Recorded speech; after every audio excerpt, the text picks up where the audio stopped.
এটা নিছক কোনো গল্প কাহিনী নয়, এক শিক্ষকের জীবনে ঘটা সত্য ঘটনা নিয়ে নির্মিত। বিয়ে নিয়ে চরম প্রতারণা, লোভ আর স্বার্থ মানুষকে কোনো নিচু স্তরে নিয়ে যায়। সুন্দর একটা জীবন কিভাবে ধূলিসাৎ হয়ে যায়, তাই আজ আমরা জানতে চলেছি এ গল্পে। তবে চলুন মূল গল্পে প্রবেশ করি। আসামিকে এত জোরে চেপে ধরে আছো কেন তোমরা? আমি হলাম এই জেলের জেল সুপার। আমার জেলে নিশ্চিদ্র নিরাপত্তা ব্যবস্থা করেছি। আসামি পালিয়ে যাও অত দূরে থাক। এখানে আমার চোখ ফাঁকি দিয়ে একটা মাছিও বলতে পারবে না। আমি হলাম আসামিদের জম। আমার নাম শুনলেই বাগে মহিষে এক ঘাটে জল খায়, আর এত সামান্য আসামি। যাক গে, আসামিকে 203 নম্বর সেলে নিয়ে বন্দি করো। স্যার, 203 নাম্বার সেল তো ডেঞ্জারাস সেল। ওখানে এই আসামি রাখা কি ঠিক হবে? জেল সুপার তুমি নাকি আমি? বেশি বুঝো তুমি। এখনই আসামিকে 203 নম্বর সেলে নিয়ে রাখো, না হলে তোমাকে ওই সেলে ঢুকিয়ে কেলানি দিব। কেলানির কথা আর বলিয়েন না স্যার, গা ছমছম করে আমার। আসামিকে এখনই ওই সেলে নিয়ে যাচ্ছি।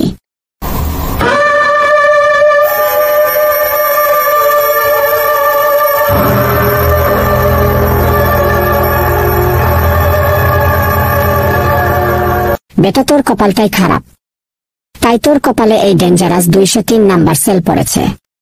একদিকে ভালোই হলো, তোর চুরি বাটপারি করার সব জীবনের তরে মিটে যাবে। যা, এবার 14 শিকের ভাত খা গিয়ে। এই কে আছো? এই সেলের দরজা খুলে দাও।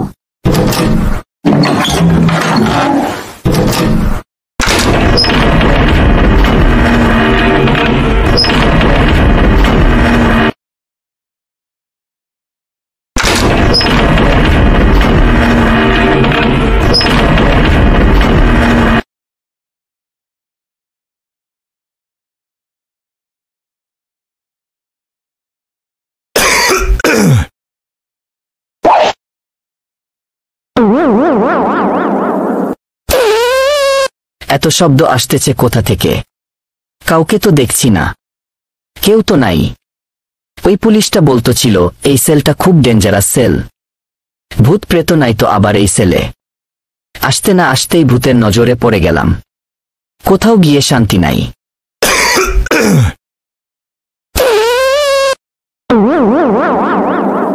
ওই কে তুই? সামনে আয়। তুই আমার কি ঘাড় মটকে দিবি? আমি তোর ঘাড় মটকে কিমা করে খামু। সামনে আয় তুই।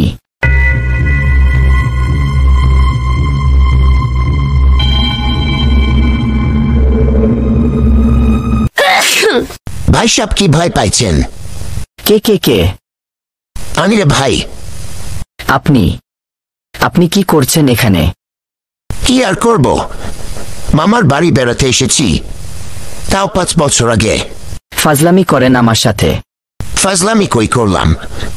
আপনি কোনো এক কারণে এখানে, আমিও কোনো এক কারণে এখানে। তো চোরের মতো ঘাপটি মেরে শুয়েছিলেন কেন? ভয় পেয়েছিলেন নাকি? আরে আমি তো চুরির দোষে দোষী, তাই খাই মামার বাড়ির ডাল খিচুড়ি। বক বক রাখেন, আমি বাঁচি না আমার জ্বালায়।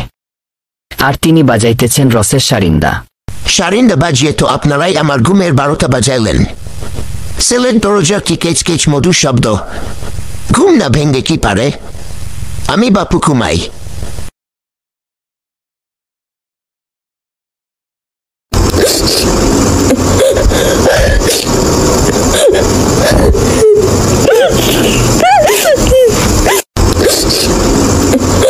কি ব্যাপার, কাঁদছেন কেন?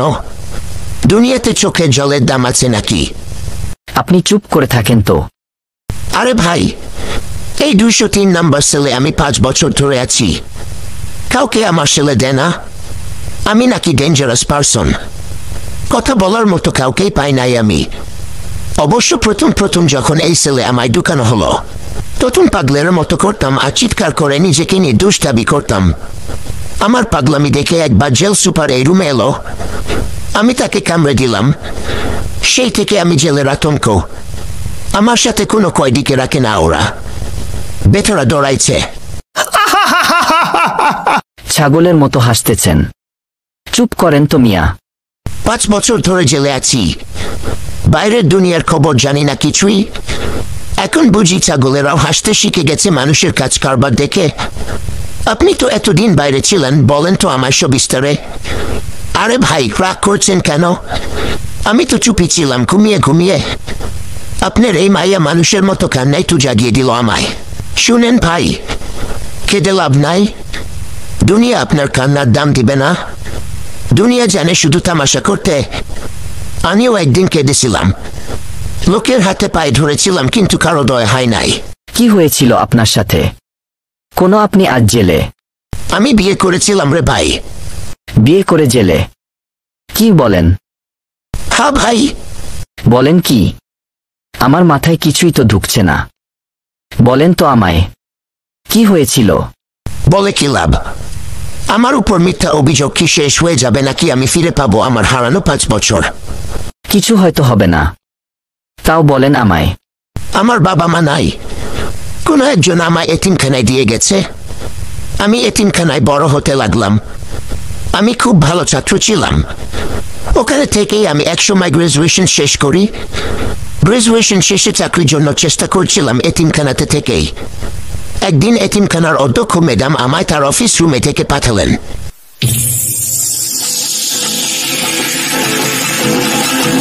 তুমি এই এতিমখানাতে বড় হয়েছ আমাদের চোখের সামনে।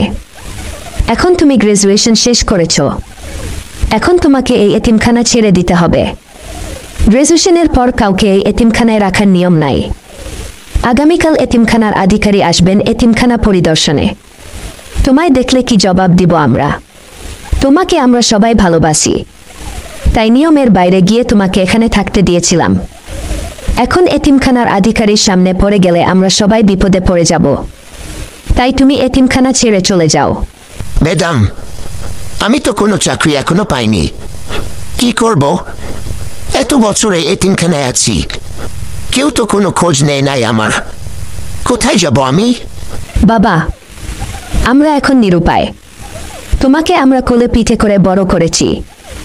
আমাদেরও খুব কষ্ট হচ্ছে, কিন্তু আমরা সত্যিই নিরুপায়। আমি তোমাকে 5,000 টাকা দিতেছি, কোথাও চলে যাও। ম্যাডাম নিজের ব্যাগ থেকে আমাকে টাকা বের করে দিলেন সবার থেকে লুকিয়ে। আমার চোখ ছলছল করে উঠল জলে।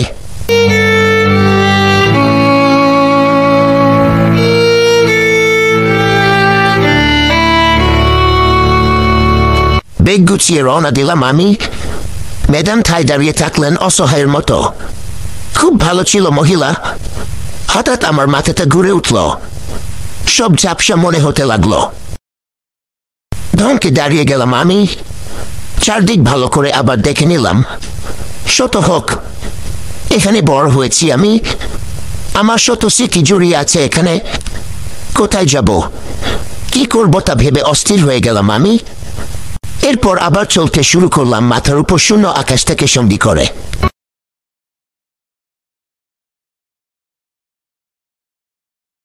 বাসে চেপে বসে রওনা হলাম ঢাকার পথে।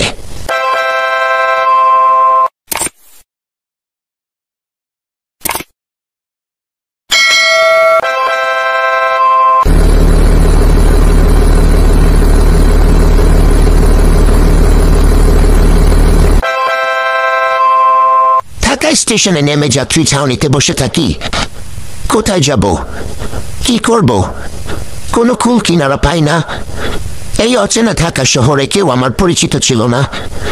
আমি চোখে অন্ধকার দেখতে থাকলাম, মনে মনে ভাবতে থাকলাম, দুনিয়াতে মা বাবা না থাকা মনে হয় একটা অপরাধ। এতিমের জন্য কেউ নাই দুনিয়ায়। সবার কাছে সে একটা অবহেলার পাত্র, সমাজের কাছে আবর্জনা। তার কোনো বন্ধু হয় না, হয়তো হতে নেই। খুব অসহায় লাগলো নিজেকে। আত্মীয় পরিজন ছড়া, ধনমানহীন বেঁচে থাকা সত্যি কষ্টের। মনে হলো মরে যাই। হঠাৎ একটা গাড়ি এসে থামলো। আকাশ থেকে নেমে এলো এক পরী, আরে গাড়ি থেকে নেমে এলো এক পরী। আমি অবাক হয়ে তাকিয়ে রইলাম। এত সুন্দর মানুষ হয়তো আমি জানতাম না। আমি মেয়েটার দিকে অপলক তাকিয়ে থাকলাম। মেয়েটা তার গাড়ির ড্রাইভারকে বলতেছিল, আমি এখানে বসে অপেক্ষা করতে থাকি, তুমি তাড়াতাড়ি গাড়ি ঠিক করে আনো সামনের কোনো গাড়ির গ্যারেজের মেকানিক দিয়ে। জি ম্যাডাম, আমি যাব আর আসব। আপনি এখানে অপেক্ষা করেন। সবকিছুর সাথে গাড়ির পেছনের লাইটও ঠিক করে নিও, আর গাড়িতে তেলও ঢুকিয়ে নিয়ে আসবে। ঠিক আছে ম্যাডাম, আপনি চিন্তা করবেন না। আমি মেকানিককে সব বলে দিয়ে গাড়ি ঠিক করে আনব। আমি গাড়ি ঠিক করে খুব তাড়াতাড়ি চলে আসব।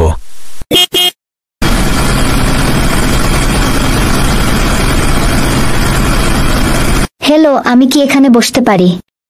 অবশ্যই, কেন নাই? ওয়েট, আমি আমার ব্যাগ সরিয়ে দিচ্ছি। আমি এমন একটা ভাব নিলাম যেন আমার বাপ সম্পত্তিতে তাকে দয়া করে বসতে দিতেছি। নিজেকে স্মার্ট দেখানোর জন্য একটা ভাবও নিলাম। তার মিষ্টি কণ্ঠ শুনে আমি আরো বিমোহিত হয়ে গেলাম। যেমন তার রূপ তেমন তার কণ্ঠ। অনেক ধন্যবাদ। আমি ময়না। আপনি? কি হলো, চুপ করে আছেন যে? কিছু বলছেন না? কি বলবো ম্যাডাম, আমার তো দেয়ার মতো কোনো পরিচয় নাই। বুঝলাম না, কোথা থেকে এসছেন আপনি, আর যাবেন কোথায়? ঠিকই বলেছি ম্যাডাম, তিন কুলে আমার কেউ নাই। বড় হয়েছি এক এতিমখানায়। গ্রাজুয়েশন কমপ্লিট করার পর এতিমখানাও এখন আমায় রাখতে চাইছে না, নিজে কর্ম করে খেতে বলছে। তাই আল্লাহর নাম নিয়ে বেরিয়ে পড়েছি। কোথায় যাব তা জানি না। ঢাকা শহরে নতুন নাকি? জি ম্যাডাম। আপনার কথা শুনে খুব কষ্ট লাগলো, তবে আপনার সাথে আমার একটা অদ্ভুত মিল খুঁজে পেলাম। মিল? সেটা কি? আমিও আপনার মতো একা, খুব একা। আপনার কেউ নাই তাই আপনি একা, আর আমার সব থেকেও আমি একা। আমি আপনার কথার আগামাথা কিছুই বুঝলাম না ম্যাডাম। আমার বাবা এক্সপোর্ট ইম্পোর্টের ব্যবসা করেন। দেখা যায় ব্যবসার কাজে সারা বছরই বিদেশে ট্যুর করেন বাবা, আর আমার মা বিভিন্ন সভা সেমিনার নিয়ে বিজি থাকেন। আমি বাবা মার একমাত্র সন্তান, আমাকে সময় দেওয়ার সময় তাদের নাই। আমি বড় হয়েছি বাড়ির কাজের লোকের কাছে। আমিও তাই আপনার মতো সব থেকেও একা, বড্ড একা। কাঁদবেন না ম্যাডাম, আসলে আমরা সবাই কোনো না কোনো ভাবে কষ্টে আছি। আমি ভেবেছিলাম আমি মনে হয় দুনিয়ার মধ্যে সবচেয়ে দুঃখী মানুষ। আপনার কথা শুনে বুঝতে পারছি সবারই কষ্ট আছে, তবে কষ্টের রংটা শুধু ভিন্ন। একদম ঠিক বলেছেন আপনি।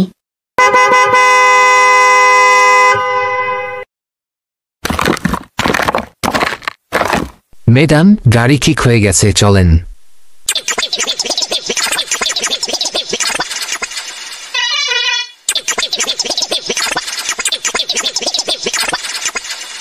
ম্যাডাম, তার ড্রাইভারের সাথে কি এত কথা বলতেছে আর বারবার আমার দিকে তাকাচ্ছে? কিছুই তো বুঝতে পারছি না বাপু, ঘটনা কি? আমি কি ম্যাডামের সাথে কোনো খারাপ ব্যবহার করেছি? কই, আমি তো কোনো খারাপ কথা বলি নাই। কি নিয়ে ওরা আলোচনা করছে আর আমাকে দেখছে? ম্যাডাম, আপনি গাড়িতেই বসেন, আমি কথা শেষ করে আসতেছি। আপনি কি কিছু বলবেন আমাকে? হ্যাঁ ভাই, তবে কি করে যে বলবো আপনাকে তাই ভাবছি, আপনি যদি কিছু মনে করেন। নিঃসংকোচে বলেন, কোনো সমস্যা নাই। ম্যাডাম আপনাকে পছন্দ করে ফেলেছে, আপনাকে বিয়ে করতে চান ম্যাডাম। কি বলছেন এসব? সত্যি বলছি ভাই, ম্যাডাম এতদিন ধরে মনে মনে আপনার মতো লোকের খুঁজেই ছিলেন। আপনি শত, শিক্ষিত, স্মার্ট, সুদর্শন, আপনার মধ্যে সব গুণ আছে। আপনার মতো গুণবান ছেলে বিবাহ করবেন বলে ম্যাডাম এতদিন বিবাহ করেন নাই। ম্যাডামের বাবা মা অনেক ছেলে দেখিয়েছে, সবার মধ্যে কোনো না কোনো গুণের ঘাটতি ছিল। আপনার মধ্যে সব গুণ আছে, আর তাই ম্যাডাম আপনাকে পছন্দ করে নিয়েছেন। ম্যাডামের কথায় বুঝলাম ম্যাডাম আপুকে ভালোবেসে ফেলেছেন। কথায় বলে না, লাভ এট ফার্স্ট সাইট। মানে আমি আমার মাথায় তো কিছুই ঢুকছে না, সব তো মনে হয় মাথার উপর দিয়ে যাচ্ছে। ভাই, আপনি আর কনফিউশনে থাকবেন না, ম্যাডামের প্রস্তাবে রাজি হয়ে যান, না হলে ম্যাডাম খুব কষ্ট পাবে, ম্যাডামের মনটা ভেঙে যাবে। আর জানেন তো, মন ভাঙ্গা মানে মসজিদ ভাঙ্গার সমান, আল্লাহ আপনাকে ক্ষমা করবে না। চলেন, গাড়িতে গিয়ে বসেন, ম্যাডাম আপনার সাথে কথা বলতে চায়, আপনি না করবেন না ভাই। ঠিক আছে, চলেন। আপনি ড্রাইভারের কাছে সবই তো শুনেছেন, আপনার কোনো আপত্তি নাই তো? শুনেছি, কিন্তু আমি আপনাকে চিনি না, আর আপনিও তো আমাকে চিনেন না। তবে এই বিয়ে কি করে সম্ভব? চিনা জানা তো পরেও হতে পারে। এমন তো অনেক বিয়ে হয় যেখানে ছেলে মেয়ের বিয়ের আগে কোনো জানাশোনা থাকে না, বিয়ের পর জানাশোনা হয়। আমাদের না হয় তাই হলো, আমাদের ভালোবাসা অভিসার না হয় বিয়ের পরেই হলো। তা ঠিক আছে, কিন্তু আমার যেন বিষয়টা কেমন কেমন লাগছে। এভাবে কি বিয়ে হতে পারে? আপনার মা বাবা কি রাজি হবে?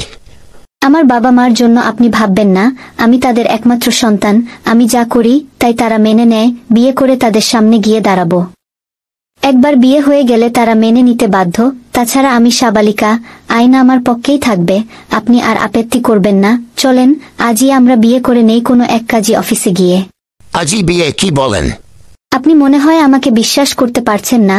আপনাকে আমি কোনো কনফিউশনে রাখতে চাই না। আসলে কোনো অবিশ্বাসে আমি আমার জীবন শুরু করতে চাই না, তাই আজই আপনাকে বিয়ে করতে চাই। আপনি প্লিজ না করবেন না। আরে আপনাকে অবিশ্বাস করছি না, মানে ঠিক আছে, আমার কোনো আপত্তি নাই।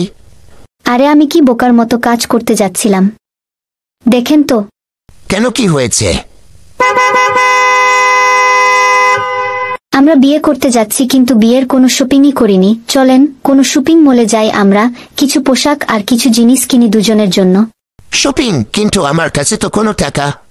আরে আপনি ভাববেন না তো। এই ড্রাইভার, সামনের কোনো শপিং মলের সামনে গাড়ি পার্ক করো। জি ম্যাডাম, সামনে একটা শপিং মল আছে, আমি ওখানেই গাড়ি পার্ক করব ম্যাডাম। সে আমাকে বিশাল বড় এক শপিং মলে নিয়ে গেল, দেখে তো আমার চোখ ছানা বড়া। আমি দেখছি আর অবাক হচ্ছি।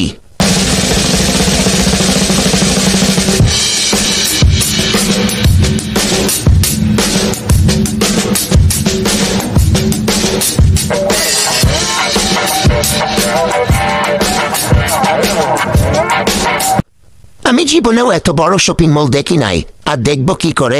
আমি তো বড় হয়েছি মফস্বলের এক এতিমখানায়। সে শপিং মলের ভেতরে ঢুকে শপিং করতে লাগলো আমাকে সাথে নিয়ে। আমার জন্য আর তার নিজের জন্য অনেক পোশাক কিনলো সে।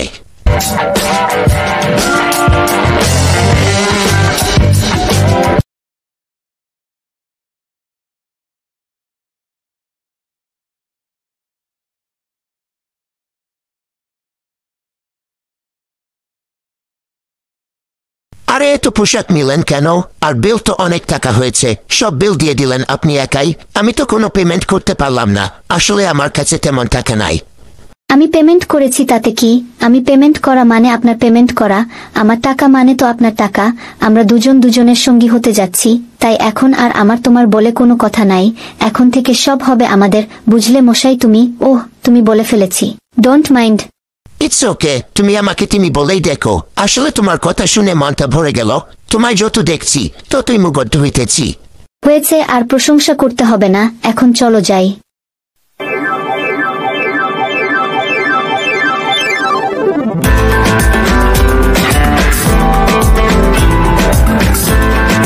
শুধু শুধু কতগুলো টাকা নষ্ট হলো। এত শপিং করার কি দরকার ছিল বলো তো? আরে টাকা নষ্ট করার কথা কেন বলছো? আমরা বিয়ে করতে যাচ্ছি। আমরা তো রোজ রোজ বিয়ে করব না, বিয়ে তো একবারই করব। তাই বিয়ের কেনাকাটা না করলে কি চলে? আমি আসলে তোমার সাথে খুশি থাকতে চাই, এজন্য সবকিছু করতে পারি আমি। তা ঠিক বলেছ। তোমার কথা শুনে আমি বিমোহিত না হয়ে পারছি না। আমার প্রাণটা ভরে গেল।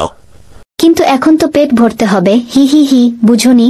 আমার খুব ক্ষুধা পেয়ে গেছে, শপিং করে খুব ক্লান্ত লাগছে। চলো কোনো রেস্টুরেন্টে যাই, ওখানে গিয়ে হাতে মুখে পানি দিয়ে ফ্রেশ হয়ে কিছু খেয়ে নেই। ড্রাইভার, ভালো কোনো রেস্টুরেন্টের সামনে গাড়ি পার্ক করো।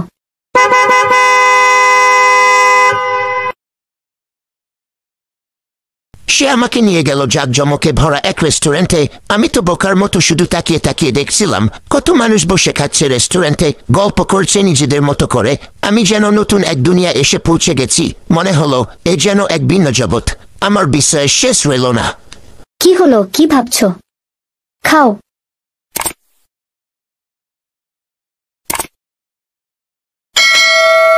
খাবারের সব বিল তুমি দিয়ে দিলে। কি যে তোমায় বলবো, আমার খুব লজ্জা লাগছে।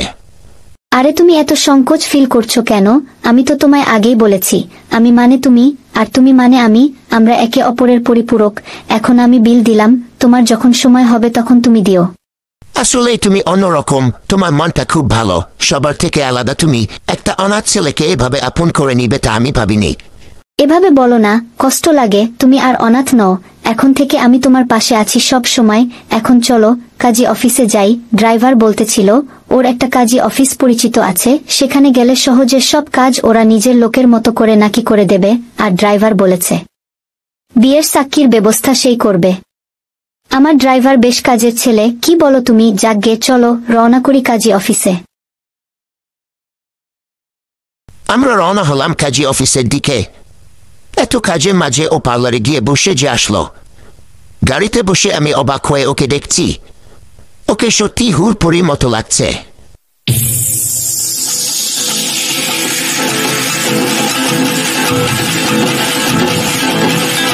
কাজী অফিসে পৌঁছে গেছি। নামেন আপনারা গাড়ি থেকে। এরপর কি হলো? আরে ভাই বলে না, এরপর কি হলো? আমি মনে একটা আশঙ্কা দ্বিধা নিয়ে গাড়িতেই বসে রইলাম। তখন সে বলল, কি ভাবছো? আরে এত ভেবো না তো। ভেবে কি কেউ কখনো কিছু করতে পেরেছে? আর আমি আছি না, আমি সব সময় তোমার পাশে থাকব। চলো কাজী অফিসের ভিতরে ঢুকি। বিয়ের সকল কাজ শেষ, চলেন আমরা সবাই নবদম্পতির জন্য দোয়া করি, তাদের ভবিষ্যৎ মঙ্গল কামনা করি।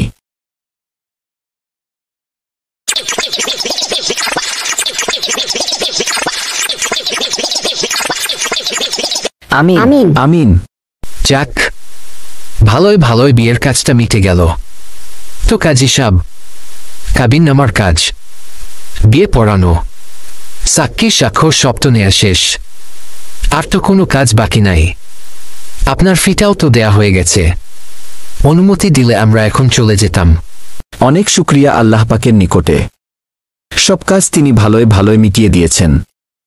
আপনার তবে যান, দোয়া রইল নবদম্পতির জন্য, আল্লাহ পাক সহায় হন।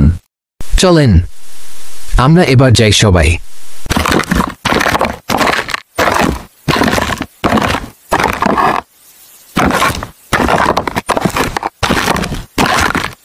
বিয়ের জক্কি ঝামেলা সব ভালোই ভালোই মিটে গেছে, আলহামদুলিল্লাহ। আলহামদুলিল্লাহ।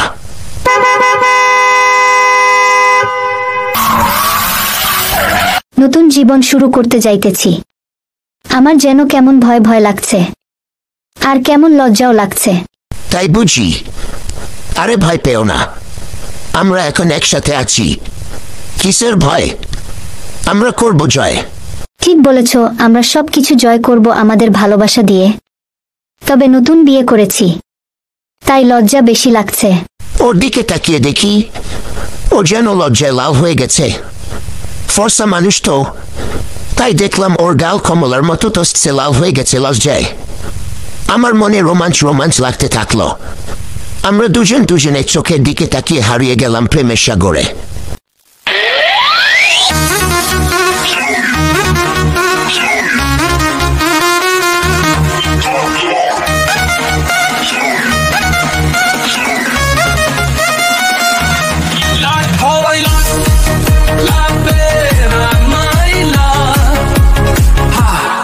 দুনিয়া জীবন সাথী গো, জীবন সাথী ভালোবাসা, ও ভালোবাসা কখনো এহান তুলি ছিড়ছে না।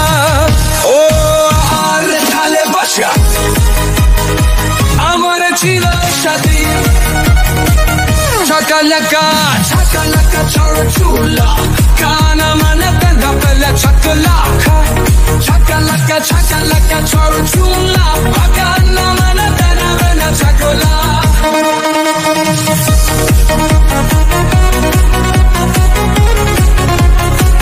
Chakalaka,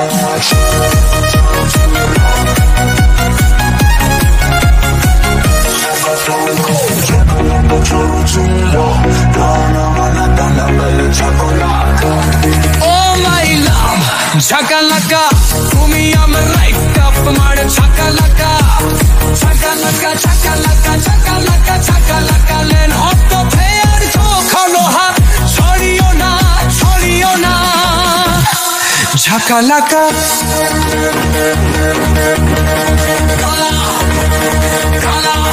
Oh my love,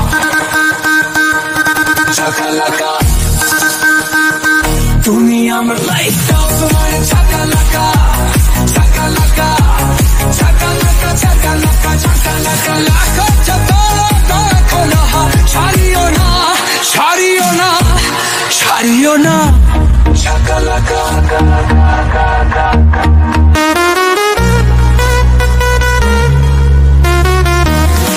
Oh my love, oh my love, দুনিয়া মাই জীবনের সাথে আমারও ভালোবাসা।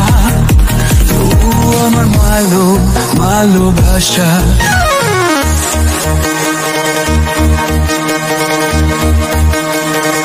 তুমি আমার মস্ত তোর চন্তর তুমি আমার জীবন স্মৃতি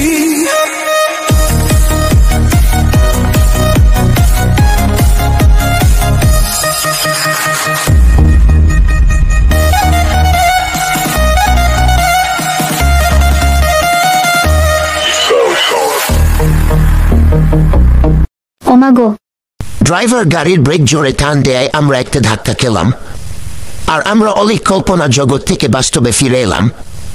আমরা দুজনই হো হো করে হেসে উঠলাম। হঠাৎ ও ড্রাইভারকে গাড়ি থামানোর জন্য তাড়া দিল। সামনে একটা জুয়েলারি শপ দেয়া যায়, আমি জুয়েলারি কিনবো। বিয়েতে সব পুরনো গহনা পরেছি, একটা নতুন গহনাও পরিনি। বিয়েতে নতুন গহনা না পরলে আমার মন খারাপ হবে। আমি আজ আমার বিয়ের দিনে নতুন গহনা চাই। ড্রাইভার, গাড়ি থামাও ওই জুয়েলারি শপের সামনে। ভাবলাম মহিলাদের গহনার প্রতি আলাদা টান থাকে, ওরও হয়তো আছে, তাই আমিও সম্মতি দিলাম। ঠিক আছে ম্যাডাম, আমি এখনই গাড়ি পার্ক করছি জুয়েলারি শপের সামনে। Don't worry.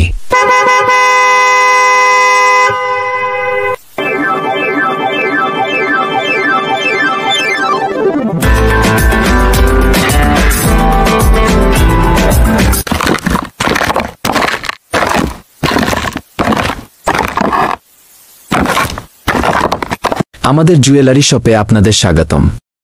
কি সেবা করতে পারি? আপনার শপে লেটেস্ট গহনা আছে কি? আমি কিছু লেটেস্ট মডেলের গহনা কিনব। বাজেট কোনো সমস্যা না, আপনি কেবল আমাকে লেটেস্ট মডেল দেখান। পছন্দ হলে সাথে সাথে কিনে নিব। লেটেস্ট মানে একদম লেটেস্ট। এই তো গতকাল আমরা ইংল্যান্ড থেকে নতুন মডেলের গহনা আমাদের শপে এনেছি। আপনি স্টোরের বাম দিকটাতে দেখেন। তার আগে বলেন ম্যাডাম কি খাবেন, চা কফি বা অন্য কিছু? ইটস ওকে, কিছু লাগবে না। চলো আমরা বরং গহনাগুলা দেখি। গহনাগুলা একদম নিউ ডিজাইনের, মনে হয় সব নিয়ে যাই। যাকগে, চলো ক্যাশ কাউন্টারে যাই। সে গহনাগুলা চয়েস করেছি, তার মূল্য কত হয় তা দেখি গিয়ে। যদি টাকা কম পড়ে তবে টাকার ব্যবস্থা করতে হবে। যে কোনো ভাবেই হোক আমি এই গহনাগুলা কিনবই। আমার খুব পছন্দ হয়েছে। মোট মূল্য কত হলো গহনাগুলার? সব মিলিয়ে 9,20,000 টাকা ম্যাডাম। দাম তো বেশি নিচ্ছেন বলে মনে হচ্ছে, আরও কমিয়ে রাখেন। এখন স্বর্ণের বাজার দর তো কম। কি যে বলেন ম্যাডাম, এখন স্বর্ণের বাজার দর আবার বেড়ে গেছে। আর আমি ডিসকাউন্ট, সরকারি ভেট সব ভালো করে হিসাব করে এই মূল্য আপনাকে বলেছি। এর কম দামে হবে না ম্যাডাম, তাহলে আমাদের লস হয়ে যাবে। গহনাগুলা আমার খুব পছন্দ হয়েছে, আমি এইগুলা কিনবই। আমার কাছে তো নগদ এত টাকা ক্যাশ নাই। ওকে, সমস্যা নাই। আমার বাসা এই দোকানের অপর দিকে যে রাস্তা গেছে সেখানে যেতে ধরেন 2 মিনিট লাগবে। আমি টাকা নিয়ে আসি আর গহনাগুলাও আমার মাকে দেখিয়ে আনি। আমার মা বাসাতেই আছে। আমার মায়ের আবার খুঁতখুঁতে স্বভাব, পরে না হলে হাজারো খুঁত ধরবে। এই আমার হাজব্যান্ড, সে আপনার দোকানেই থাকবে। আমার গাড়ি আছে, উনি আমার গাড়ির ড্রাইভার। গাড়ি নিয়ে যাব আর মাকে গহনা দেখিয়ে টাকা নিয়ে চলে আসব। আর তুমি দোকানেই বসো, আমি যাব আর আসব। আপনি চিন্তা করবেন না ম্যানেজার সাহেব, আমি খুব জাদুরেল ড্রাইভার। আমি ম্যাডামকে নিয়ে যাব আর আসব। চলেন ম্যাডাম। ওরা চলে যাওয়ার পর আমি জুয়েলারি শপের ভেতরে সোফায় গিয়ে বসলাম। অপেক্ষা করতে থাকলাম ওদের জন্য।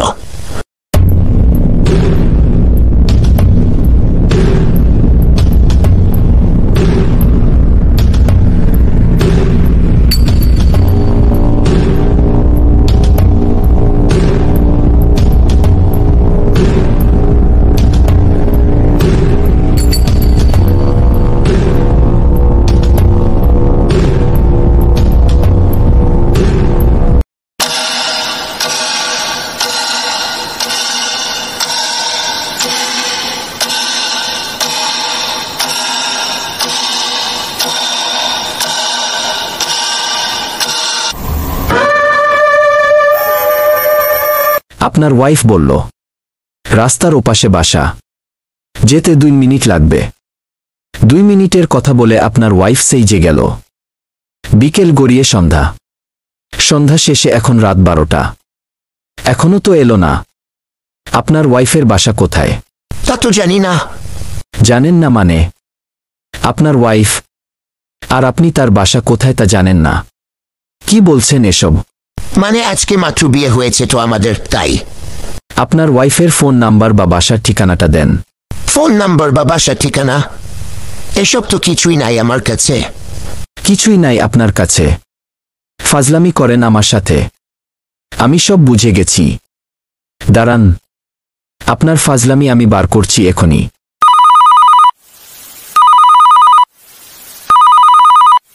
থানা থেকে বলছি, কি সাহায্য লাগবে তা বলেন। আমি সানলাইট জুয়েলারি শপ থেকে বলছি। আপনারা তাড়াতাড়ি আমার শপে চলে আসেন। কি হয়েছে তা বলছি, শুনেন।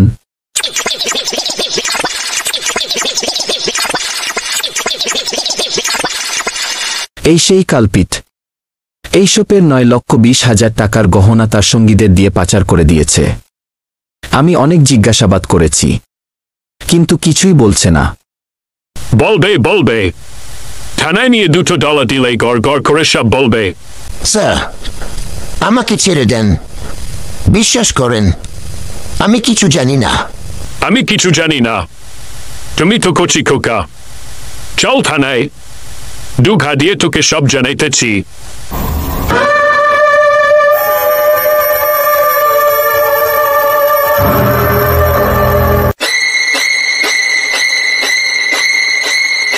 আগামীকাল ওকে কোর্টে হাজির করো আর আসামিকে করা জিজ্ঞাসাবাদ করো। দরকার পড়লে আদালতে ওর রিমান্ডের আবেদন করবে। যেভাবেই হোক এই চক্রটাকে ধরতে হবে। কোনো ছাড় দেবে না। ঠিক আছে স্যার, আমি এখনই কাজে নেমে পড়ছি। ওর পেটের সব খবর আমি বার করে ছাড়ব। দরকার পড়লে নারী ভুরিস হো। আর ওকে কোর্টে চালান করার ব্যবস্থা করব স্যার। আমাকে কোর্টে হাজির করা হলো। কোর্টে চলল উকিলের জেরার পর জেরা, আর অন্যদিকে রিমান্ডের পর রিমান্ড। শুরু হলো আমার আরেক জীবন। জেলখানা আর কোর্ট হয়ে উঠল আমার সঙ্গী। কোর্টে আমার বয়ানের ভিত্তিতে কোর্ট সরজমিনে তদন্ত করার জন্য সেই কাজী অফিসে পুলিশকে পাঠালো।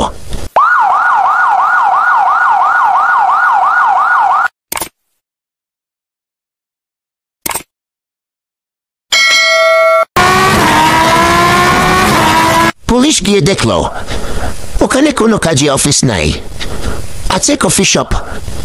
বাড়ির মালিক বলল আগে নাকি কিসের একটা অফিস ছিল ওখানে। ওরা রাতের আধারে অফিস বন্ধ করে দিয়ে পালিয়ে গেছে। যাওয়ার সময় মালিকের বাসা ভাড়াটাও দেয় নাই। অনেক দিনের বিদ্যুৎ বিলও নাকি বকেয়া রেখে গেছে ওরা। পরে মালিক কফি শপ ভাড়া দিয়েছে।